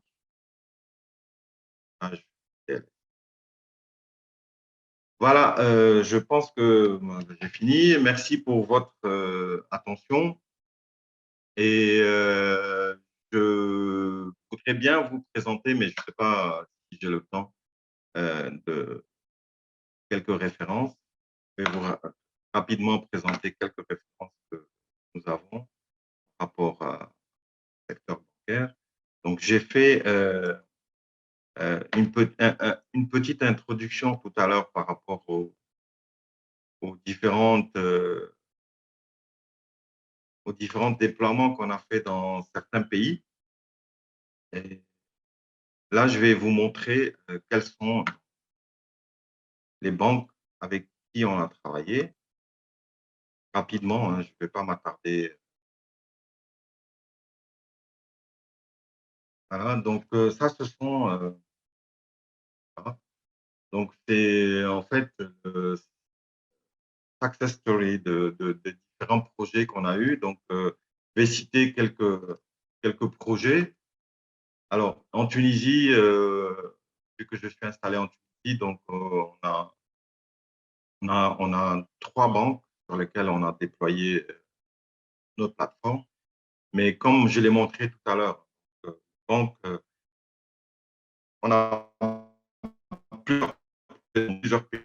Donc ici, la STB Bank, on a déployé plus de 1500 caméras avec la prise en charge de 100 ATM, les fonctionnalités de failover et la gestion de murs vidéo. Aujourd'hui, la STB Bank a intégré aussi le contrôle d'accès. C'est pour ça que Baudouin en a parlé tout à l'heure. Donc, c'est un peu l'architecture. Donc, ils ont à peu près 100 aujourd'hui, ils ont 172 agences. Et dans chaque agence, ils ont en moyenne 8 à 10 caméras. Ils ont un centre de surveillance au niveau du siège, mais aussi tous les serveurs côté siège de management, c'est des serveurs virtuels, sous environnement virtuel, pardon. Et au niveau du siège, ils ont donc le site A, qui est le site principal, et puis le site de repli est déporté sur un autre placement géographique. Donc aujourd'hui, la STB, c'est un cas pratique qui est très intéressant, qui a acheté en fait la plateforme qui pourrait grandir avec l'évolutivité du projet. Donc, ils ont choisi d'aller vers une plateforme SIM. Ils ont commencé par la vidéo, l'intégration des ATM. Aujourd'hui, ils sont au niveau du contrôle d'accès et très bientôt, on va déployer des fonctionnalités de classification d'objets pour l'analyse vidéo. La banque Zitouna, ils sont allés plutôt vers une solution qui est centralisée. Donc, c'est vraiment de la gestion vidéo. Donc, ils ont la plateforme VMS. Et aujourd'hui, on gère à peu près de 1200 caméras qui sont installés dans les différents sites qu'ils ont. Ils en ont à peu près 130 aujourd'hui. Et on récupère tous les flux à travers les NVR qui sont installés au niveau des agences. Donc, généralement, la plupart du parc est composé de Hikvision, caméras. Donc, aujourd'hui, la Zitouna Bank tourne essentiellement avec le VMS pour des fonctionnalités. Donc, déjà, ils étaient à la recherche d'une plateforme qui pourrait unifier le multi-branding, c'est-à-dire plusieurs marques et plusieurs technologies, sachant que notre plateforme peut prendre aussi les technologies analogiques. Donc, ils ont opté pour ce type de solution pour bénéficier de la classification d'objets, la détection de visage et de plaques immatriculées. Ici, j'ai mis un peu ce que pourrait vous donner notre service après-vente, mis à part le hardware calculator, parce qu'on a sur notre site web, qui est d'accès gratuit, bien sûr, une plateforme qui permet en fait de faire le dimensionnement de vos projets en termes de serveurs, en termes de stations d'affichage.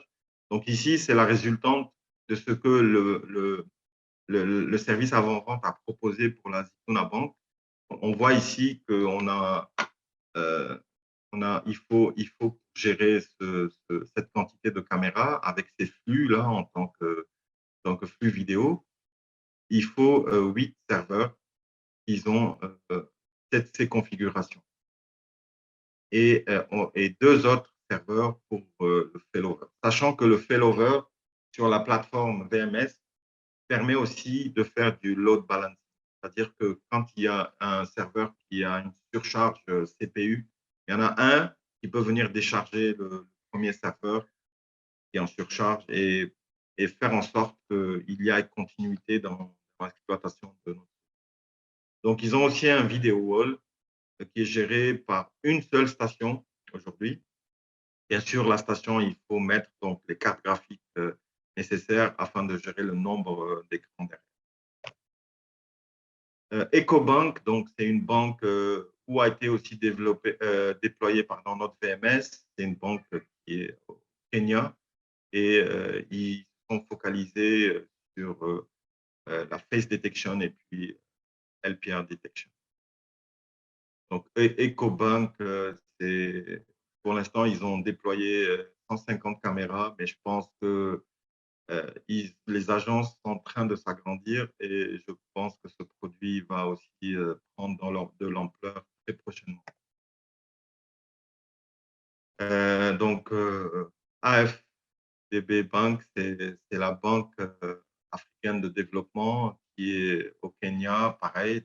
C'est une antenne qui est au Kenya sur laquelle on a déployé la plateforme VMS pour gérer 200 caméras. Donc, ce qui est intéressant, c'est que les banques ou d'autres projets sont toujours à la recherche de solutions qui peuvent faire fonctionner différentes marques de caméras. Ici, en l'occurrence, on voit qu'ils ont un parc qui est composé de caméras Bosch et de caméras. Voilà. Pareil, donc ça, c'est un projet en Tanzanie, toujours des banques. 200 caméras sur une plateforme SIM. Donc, ici, la banque a choisi d'aller sur ce type de plateforme. Je pense que parce qu'ils ont dans la tête de pouvoir intégrer dans les différents autres sous-systèmes, comme le contrôle d'accès ou les systèmes anti-intrusion. Donc, ils ont fait le choix d'office d'aller vers ce type de plateforme pour qu'ils puissent faire évoluer en rajoutant les modules nécessaires à chaque fois. Et excuse-moi de t'interrompre, Nabil, Diamond Trust Bank, c'est aussi un client Suprema, donc je pense qu'on travaille ensemble là-dessus. Ouais. Alors, voilà. Il y a aussi donc la bourse au Nigeria. Pareil, donc c'est à Lagos, sans caméra. Ils sont allés aussi sur ce type de plateforme, sur le team, sur la plateforme de sécurité unifiée, dans l'optique de pouvoir intégrer d'autres sous-systèmes mis à part. Et puis, la bourse de Madrid, pareil, ils sont allés aussi sur le PSIM. Alors ici, un peu plus de détails. 4 serveurs, 5 clients distants, 160 caméras. Donc ici, c'est des caméras analogiques qui sont connectées à travers des encodeurs de Axis. Donc pareil, je pense que très prochainement, pour le choix qu'ils ont fait d'aller sur un PSIM, c'est toujours dans l'optique d'aller sur la possibilité de pouvoir intégrer des autres systèmes. Et puis, un des plus gros projets en termes de banque, c'est la Raiffeisen Bank, banque allemande, et sur laquelle on a installé en Ukraine pour plus de 17 000 caméras. Ils ont plus de 2100 serveurs. Imaginez un peu la grandeur de ce projet. Ils ont plus de 630 branches, donc 630 agences, incorporant donc des agences, des bureaux, des bâtiments autres. Et en tout, ils ont à peu près 2500 caméras IP, 9500 analogiques. Donc, l'intérêt, c'est de ne pas tout enlever, c'est de pouvoir récupérer donc, les caméras qui sont encore fonctionnelles et pas dire, oui, voilà, nous, on arrive avec notre logiciel, mais par contre, ça ne fonctionne pas sur les caméras analogiques. Non, non. Nous, on vient, on s'adapte à votre parc. On regarde l'existant qui est fonctionnel, sur lequel on peut travailler, et puis on intègre le tout sur une plateforme unique.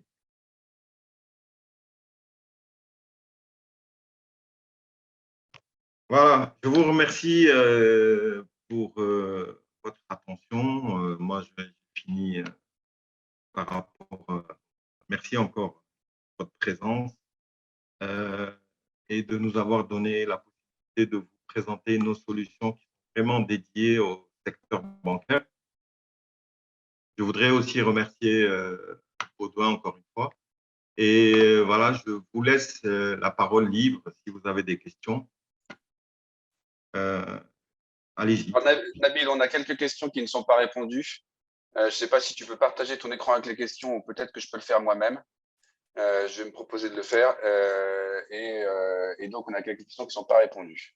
Alors, je vais essayer de faire dans l'ordre un petit peu de logique.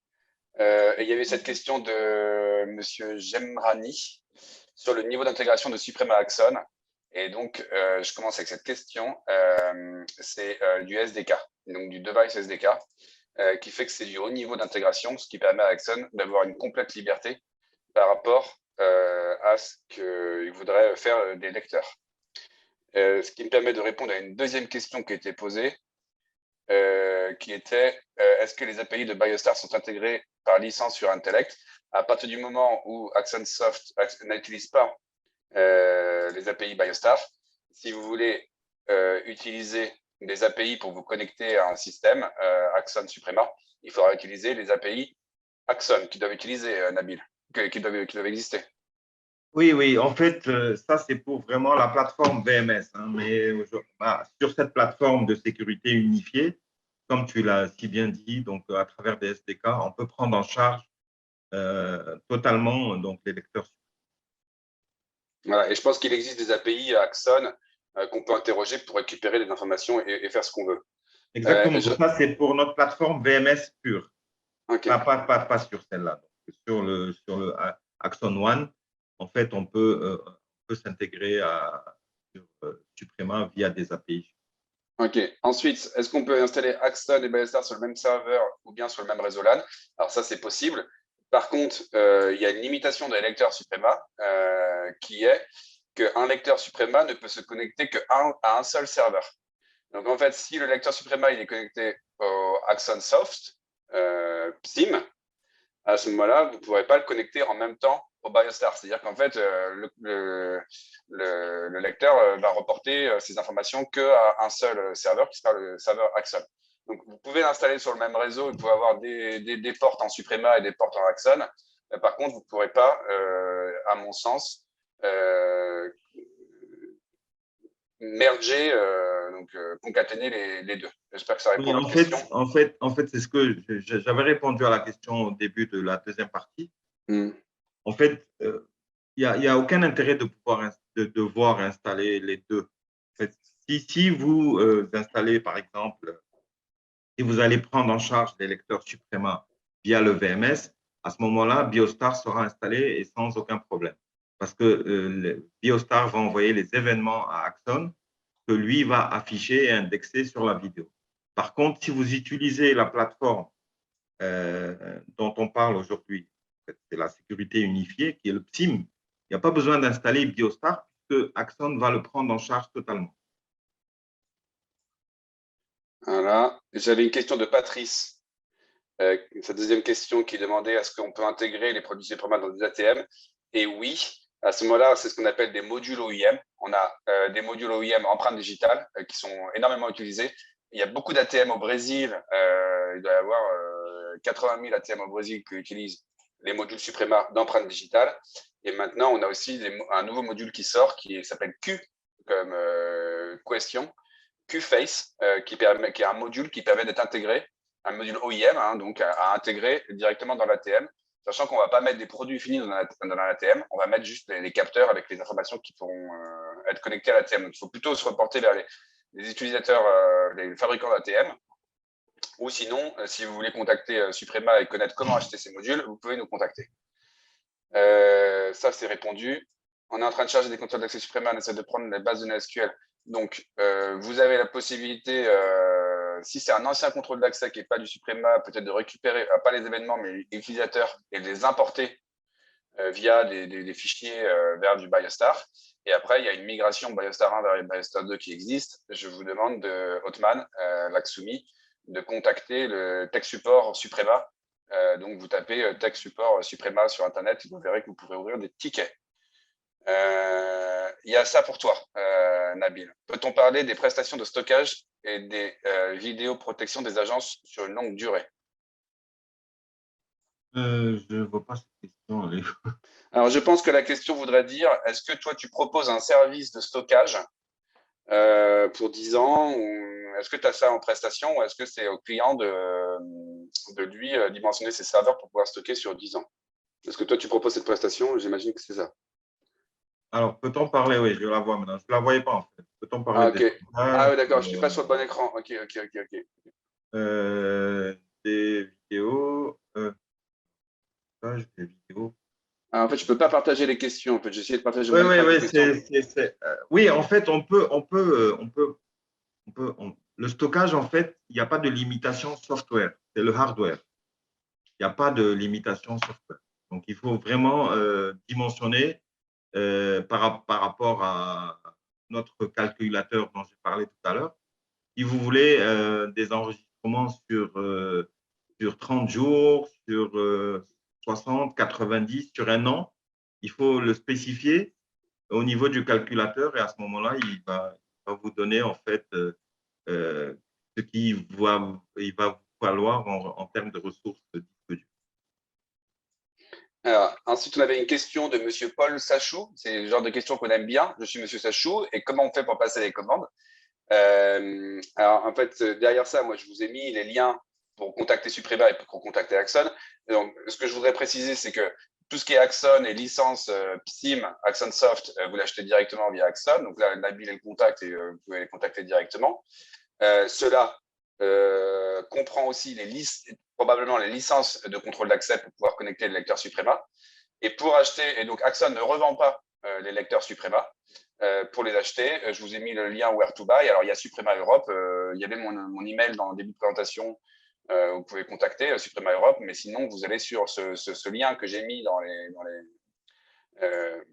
ma réponse, qui est le Where to Buy. Il y avait une question qui est dans la QA box. Je ne sais pas si tu l'as vu, Nabil. Je ne savais pas répondre. Il faut que tu regardes dans la QA box. Donc, tu tapes sur le petit QA. Il y a trois ouvertes. Ah oui, non, mais je vais répondre juste une question par rapport à… J'ai un projet installé avec Dawa IP. Oui. Caméra. Donc, le client cherche un CMS avec analyse d'image, une offre. Comment collaborer ensemble pour les futurs projets? Donc, je vais mettre mon email dans le chat et comme ça, on pourra discuter de vos projets personnels. Et tout de suite, je vais regarder dans le QR. Ouais, alors il y avait la première, dans les question and answer, il y avait Fahim Outman, excusez-moi. J'ai un client qui a subi un vol sur un coffre. Il avait des caméras et il s'est quand même fait voler. Est-ce qu'il faudrait, en plus des caméras, mettre des caméras avec alarme? Je pense qu'on peut faire un answer live. Tu dois avoir des alarmes qui sont intégrées avec les caméras, qui vont sonner, qui vont envoyer des SMS à la personne. Est-ce que tu peux répondre, Nabil? Un instant.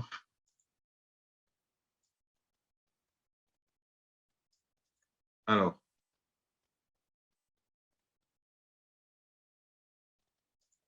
bonjour, j'ai un client qui a subi un vol sur un coffre avec des caméras. C'est celle-là, non? Oui. De télésurveillance. Alors, je me demande qu'est-ce qu'il peut faire pour renforcer la sécurité au sein de ce site, surtout pour les caméras notées que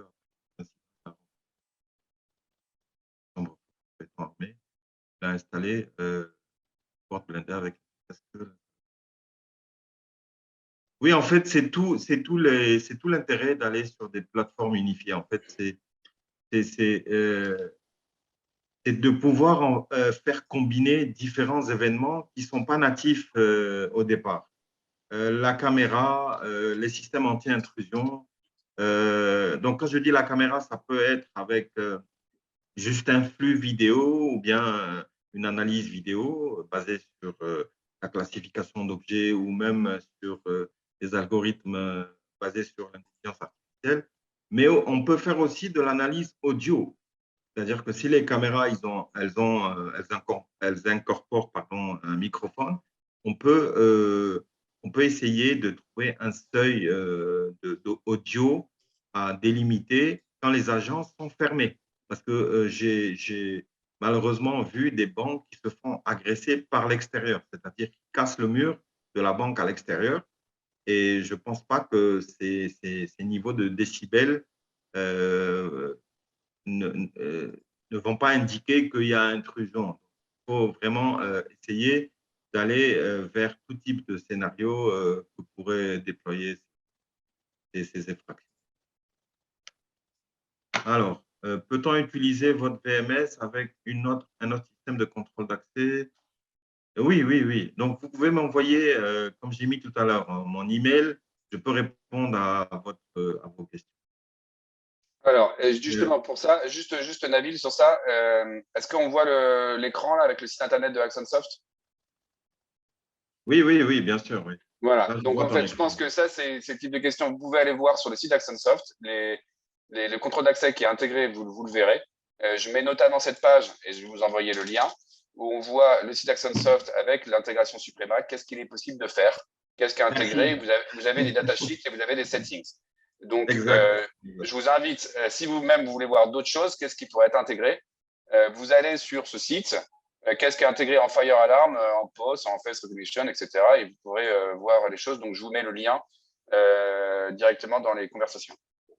Alors, sachant que même si le hardware que vous voulez intégrer n'est pas référencé sur le site, on peut l'intégrer si on arrive à récupérer les événements sur IP. Dès qu'on arrive à mettre, par exemple, une centrale anti-intrusion, par exemple, sur le réseau, on peut l'intégrer. Alors, y a-t-il d'autres questions?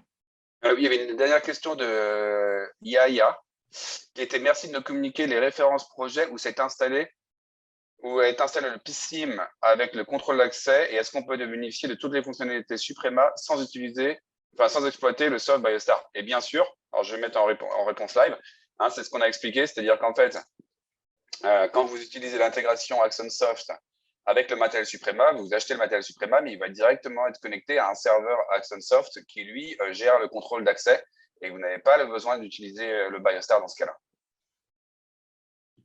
OK.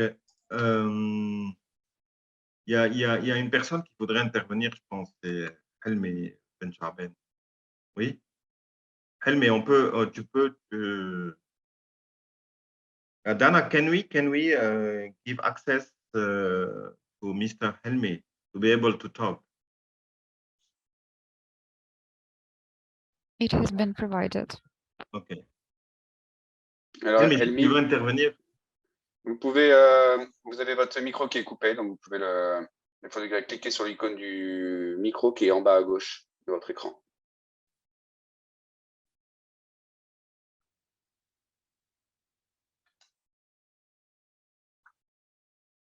Helmi, Sinon, pour intervenir, il faut cliquer sur les 3 points bleus et tu actives ton audio.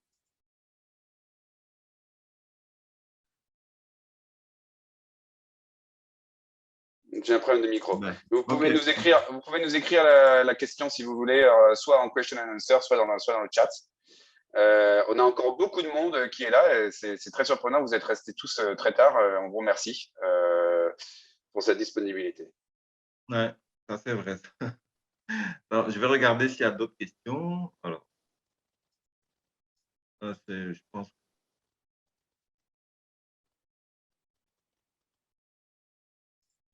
Le lien du calculateur. Oui, tout de suite.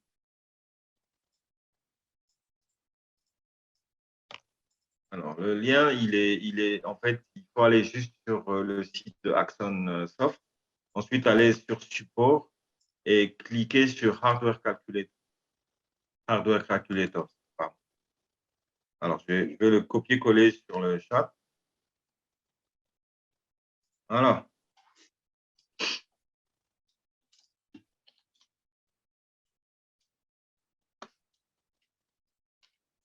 Alors, est-ce qu'il y a-t-il d'autres questions?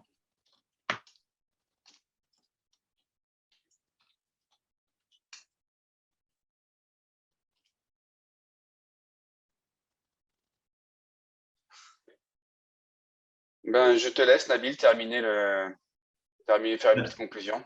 Ouais, merci beaucoup. Merci encore, Baudouin. Et je remercie tout le monde, tous ceux qui ont participé, qui ont pris le temps justement de venir et d'être curieux par rapport à ce qu'on peut faire donc, pour justement les solutions bancaires et établissements financiers avec Suprema aujourd'hui. Et voilà, si vous avez des questions, j'ai partagé mon email, Baudouin l'a fait aussi. Et n'hésitez pas à nous contacter, on est là, on a vraiment des équipes derrière, autant Suprema que Axon.